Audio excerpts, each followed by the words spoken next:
Welcome to my channel স্বপ্নের শিশুআলয়। আমি চলে এসেছি আপনার জন্য একটি নতুন ভিডিও নিয়ে। এই যে সুপুষ্টি দিবস আমরা কীভাবে পোষণ অ্যাপে আপলোড করলাম বা করব দেখে নিন এই ভিডিওতে। প্রথমে আমরা পোষণ টিকার অ্যাপ খুলে মোর অপশানে যাব। আগের ভিডিওতে অনেকবার দেখিয়ে দিয়েছি। মোর অপশান থেকে আমরা ইভেন্টসে চলে আসলাম। তাহলে ইভেন্টসে আমি সিভিতে ক্লিক করলাম। তাহলে দেখুন এখানে getting ready for pre school at anganwadi centre, যেহেতু আমি ইসিসি তুলে দিয়েছি সেই জন্য অঙ্গনওয়াড়ি সেন্টার প্রি স্কুল তোলা আছে। তাহলে একটা সিবি তোলা হয়ে গেছে, আর একটা সিবি। তাহলে আমি এখানে অ্যাড সিবিতে ক্লিক করব। দেখুন এখানে ডেট দিতে হবে, ডেটের জায়গায় আজকে 25, ওকে করে দিলাম। সিলেক্ট থিম আজকে দেখুন সুপোষণ দিবস এবং অন্নপ্রাশন দিবস দুটোই একসঙ্গে ছিল। যেহেতু 3 মাস পর পর অন্নপ্রাশন দিবস হয়, যদি আমরা সুপোষণ দিবস অন্নপ্রাশন দিবস পালন করেছি এবং অ্যানিমিয়া নিয়ে মিটিং করেছি কিশোরী মেয়ে ও মাদের নিয়ে, কিন্তু আমি এখানে 3 মাস পর পর দিতে হবে বলে আমি অন্নপ্রাশন দিবসটা এখানে তুলে দিলাম। দেওয়ার পর আমি এখানে সাবমিট করলাম। তাহলে দেখুন রেকর্ড অ্যাডেড সাকসেসফুলি হয়ে গেল। মাসের শেষ, পুজোর ছুটি পড়ে যাচ্ছে, সেই জন্য প্রত্যেকে বলছি আপনারা এবার 30 তারিখ পর্যন্ত টাইম পাবেন না, ছুটি পড়ে যাবে সেহেতু আপনারা শনিবারের মধ্যে প্রত্যেকেই আপনারা দুটো সিবি তুলে নিন, ইসিসি ও সুপুষ্টি বা অন্নপ্রাশন দিবস, আর একটা হচ্ছে ভিএইচএসএনডি। দেখুন আমি তুলে নিয়েছি, এটা নিয়ে আপনাদেরকে ভিডিও দিয়ে দিয়েছি, আমি তুলেছি এবং আপনাদেরও আবার মনে করিয়ে দিলাম। আমার 4/9/2025 হয়েছিল, আমি এটা তুলেছি এবং আপনাদের আবার মনে করিয়ে দিলাম যে আপনারা ভিএইচএসএনডিটা যদি না তুলে থাকেন তুলে নেন, আর সিবিইতে দুটো সিবি তুলে নিন, নাহলে কিন্তু আপনাদের ইনসেন্টিভ পাওয়ার ক্ষেত্রে সমস্যা হবে। যদি আপনারা ঠিকঠাক সিবি না তোলেন বা ওজন এবং হাইট যদি ঠিকঠাক না তোলেন, তাহলে কিন্তু আপনাদের ইনসেন্টিভ পাওয়ার ক্ষেত্রে সমস্যা হবে।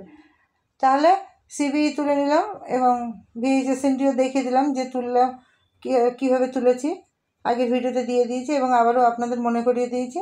আরও একটা কথা মনে করিয়ে দিই, মাসের শেষ যদি আপনারা মনে করেন যে আপনাদের কিছু বাকি আছে, সেগুলো আপনারা তুলুন এবং চেক করে নিন কোনো ওজন বাকি থাকলো কি, কোনো শিশুর ওজন তুলতে বাকি থাকলো কি বা হোম ভিজিট বাকি রয়ে গেল কি, প্রতিদিন আপনারা চেক করুন শনিবার পর্যন্ত, নাহলে আপনারা কিন্তু 30 তারিখ পর্যন্ত আপনারা সময় পাবেন না। তাহলে আপনারা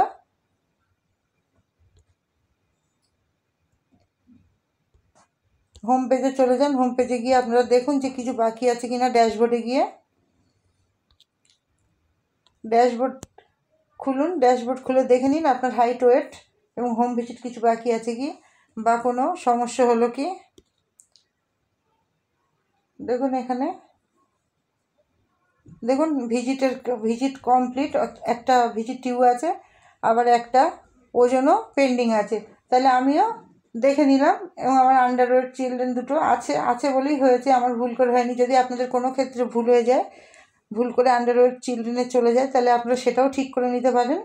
আর আমার দেখুন একটা হোম ভিজিট আছে, আজকে এসছে, সেটাও আমি সাবমিট করে দিলাম।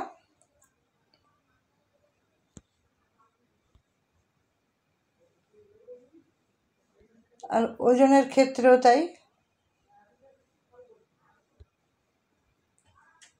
ওজনের ক্ষেত্রে একটা আমার পেন্ডিং আছে, আমি সেটিকেও ঠিক করে দিলাম ওই শিশুটির ক্ষেত্রে, কারণ ওই শিশুটি আমার সেন্টারে মাইগ্রেশন করে এসছে, যার ফলে আমার কমপ্লিট হয়ে গিয়েছিলো 20 তারিখের মধ্যে, আমাকে আবার ওরটা করে দিতে হলো।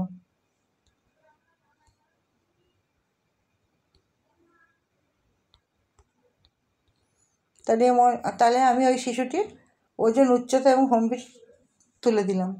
তাহলে আমার কমপ্লিট হয়ে গেল। আমার কমপ্লিট হলেও আমার শনিবার পর্যন্ত আবার দেখতে হবে, হোম ভিজিট কিন্তু শেষ দিন পর্যন্তও আসে, সেই জন্য আমার শনিবার পর্যন্ত দেখতে হবে যে কোনো কিছু বাকি থাকলো কি না। আপনারাও দেখবেন যে কোনো কিছু বাকি আছে কি না, যদি বাকি থাকে তুলে নিন, যদি নিউবর্ন বেবি থাকে তুলে নিন। নিউবর্ন বেবির ক্ষেত্রে তুলবেন না, কারণ ওগুলো মাস পড়লে তুলবেন, মাসের শেষে তুলবেন না, কারণ ওদের মাইগ্রেশন বা মাইগ্রেট করে তুললে ওদের মোবাইল ভেরিফিকেশান এবং রেজিস্ট্রেশন ইকিউআইসি করতে হবে, সুতরাং ওদের মাস পড়লে তুলবেন। 20 তারিখের পরে আর ওগুলো করবেন না, 20 তারিখের মধ্যে আপনারা সব করে নেবেন। 20 তারিখের পরে শুধু চেক করবেন কোনগুলো ঠিকঠাক হলো আর কোনগুলো ভুলভাল হয়েছে সেগুলো ঠিক করে নেবেন। তাহলে আজকে ভিডিওটি ছিল এই পর্যন্ত। যদি আপনাদের ভালো লাগে লাইক, কমেন্ট এবং শেয়ার করে আমার চ্যানেলটিকে সাবস্ক্রাইব করে থাকুন। ধন্যবাদ।